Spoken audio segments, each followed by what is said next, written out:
श्री कृष्ण जन्माष्टमी महोत्सव का मंत्री डॉक्टर प्रेम कुमार ने किया उद्घाटन। नमस्कार, इंडिया न्यूज दर्पण में आपका स्वागत है। खबर मानपुर प्रखंड स्थित बुसुंडा मैदान पशु मेला परिसर में गया गदाधर श्री नंदी गौ सेवा आश्रम ट्रस्ट के माध्यम से दुर्बल, अपंग एवं निराश्रित गोवंशों के संरक्षण और सेवा हेतु समर्पित है। श्री कृष्ण जन्माष्टमी महोत्सव के इस पावन अवसर पर बिहार सरकार के कैबिनेट मंत्री डॉक्टर प्रेम कुमार ने इस कार्यक्रम का शुरुआत की। डॉक्टर प्रेम कुमार ने कहा कि गौ सेवा पुण्य की सेवा है। सनातन धर्म में गौ सेवा को माता सेवा कहा जाता है। आयोजित विशेष पूजा में शहर के कई गणमान्य व्यक्ति शामिल हुए। इस दौरान ट्रस्ट की संचालिका संगीता सिन्हा ने कहा कि यहां पर सभी समाजसेवी सनातनी धर्मावलंबी गौ की सेवा में योगदान देते हैं।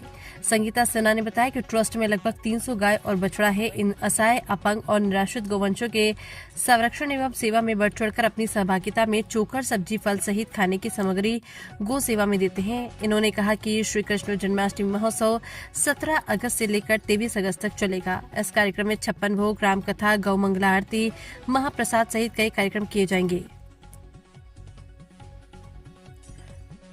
मानपुर प्रखंड से संदीप कुमार की रिपोर्ट। लोगों को सबसे पहले तो मैं धन्यवाद दूंगी। बहुत कम समय में आप लोग यहाँ पर पधारे, बहुत बहुत धन्यवाद। और गया गदाधर श्री नंदी गौ सेवा आश्रम ट्रस्ट में आज से 7 दिवसीय श्री रामचंद्र मानस कथा होने जा रहा है, हो रहा है। इसका शुभारंभ भी हो गया है। दीप प्रज्वलित करके आज हमारे श्री प्रेम कुमार सर के द्वारा हुआ, उनके हाथों से हुआ, उनके कर कमलों से हुआ। ये हमारे आश्रम का सौभाग्य है कि आज हमारे आश्रम का मान बढ़ गया। और सभी शहरवासियों से अपील करेंगे उस कथा में आए, ज़्यादा से ज़्यादा लोग आए और कथा को श्रवण करें। और हमारे आश्रम में ऐसे आश्रित लिए गोवंश हैं जो टूटे फूटे, लंगड़े लूले गोवंश हैं, उनको देखने के लिए आए और उनके लिए यहाँ पर सहयोग प्रदान करें। भोजन में उनकी दवाई गैवासियों से क्या अपील करना चाहेंगे?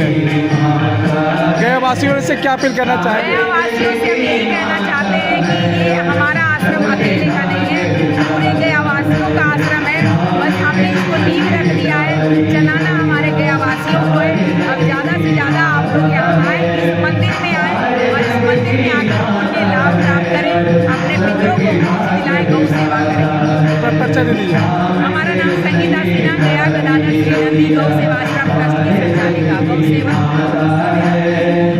संदेश ही है सारे लोगों को बताने के लिए, जगाने के लिए, जो इससे जुड़े हुए नहीं हैं उनको जोड़ने के लिए। और सबसे बड़ी यहाँ पे ये विडम्बना है कि लोग देख करके भी इग्नोर जैसा करते हैं। लोगों को लगता है कि एक बिजनेस टाइप का चल रहा है, कुछ चल रहा है, इसमें अच्छे अच्छे लोग जुड़ना नहीं चाह रहे, बस आए, कुछ दिए और चले गए, बस इतना ही करके उनको लगता है कि मेरा काम पूरा हो गया।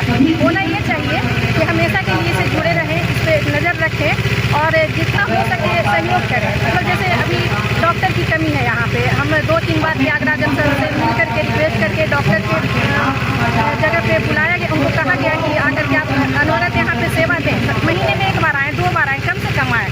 लेकिन उनके पत्र को भी इग्नोर किया गया है। पशुपालन पदाधिकारी को मैं बार बार फ़ोन करती हूँ, SMS लिखती हूँ, लेकिन उनका कहना है कि हम क्या करें, सरकारी व्यवस्था ऐसी है। आज मंत्री जी आए थे, उद्घाटन किए हैं, क्या आश्वासन दिए? क्या आश्वासन दिए? आश्वासन तो दिए हैं कि हम जुड़े रहेंगे। 10,000 प्रति माह उनकी तरफ से गौशाला को अर्पित हुआ है। और उनका कहना है कि मैं डॉक्टर के लिए अनुशंसा करता हूँ, डॉक्टर को मतलब प्रोवाइड करवाता हूँ जल्दी से जल्दी। नहीं, आप जो जिस बात को कह रही है कि आप इतने सारे पशु यहाँ पे हैं जी, और सारे और लाचार पशु हैं यहाँ पे। सर डीएम साहब को एक लीटर और डीएम साहब की बात को भी अवहेलना हो रहा है। अवहेलना हो रही है सर, क्योंकि पशुपालन पदाधिकारी को एज लिखा गया है ज्ञापांक दिनांक के साथ, मार्च में ही लिखा गया है कि वहाँ से यहाँ प्रोवाइड किया जाए। लेकिन अभी 2-4 बार आए और उसके बाद इग्नोर कर दिया। और हम बार बार जा रहे हैं वहाँ जा करके, क्योंकि मैं शिक्षा ज़्यादा समय नहीं दे पाती हूँ, संडे को नहीं मेरा आना हो पाता या किसी छुट्टी के दिन, तो मैं बार बार SMS फ़ोन करके उनको कह रही हूँ कि सर भेजें, क्योंकि आए दिन 1-2 बच्चे चले ही जाते हैं, क्योंकि दुर्घटनाग्रस्त आते हैं यहाँ पे। तो अगर प्रॉपर इनको इलाज न मिले तो ये तो चले ही जाएंगे। 1-2 पास में ही आपका पशुपालन का स्वास्थ्य केंद्र है मानपुर में, यहाँ डॉक्टर अवेलेबल हैं। लेकिन ये नहीं संभव है सर कि इतने भारी बच्चों को, गायों को मैं तो वो डॉक्टर यहाँ नहीं आते हैं, नहीं आ पा रहे हैं ना। यही ना बात है कि बार बार यही कहा जाता है कि बस आते हैं मैडम, आते हैं मैडम, पता दे दीजिए मैडम, एड्रेस दे दीजिए मैडम, फोन नंबर लिख कभी दीजिए मैडम। कभी ये मानपुर स्वास्थ्य केंद्र में जो डॉक्टर हैं उनसे संपर्क नहीं, साधा? मैंने पशुपालन पदाधिकारी से संपर्क साधा हुआ है और उनका आश्वासन आता रहता है कि टीकाकरण करवा देते हैं मैम, कुछ दिन रुक जाइए, ट्रांसफर चल रहा है चिकित्सकों का, तो उसके बाद मैं आता हूँ, नहीं आता है। नहीं आ रहा है। ठीक है, अपना परिचय दीजिए मैडम। शुरुआत में 2-3 बार आए, नहीं आ रहे हैं। जी बिंदिया कुमारी, उप संचालिका, जय गदाधर।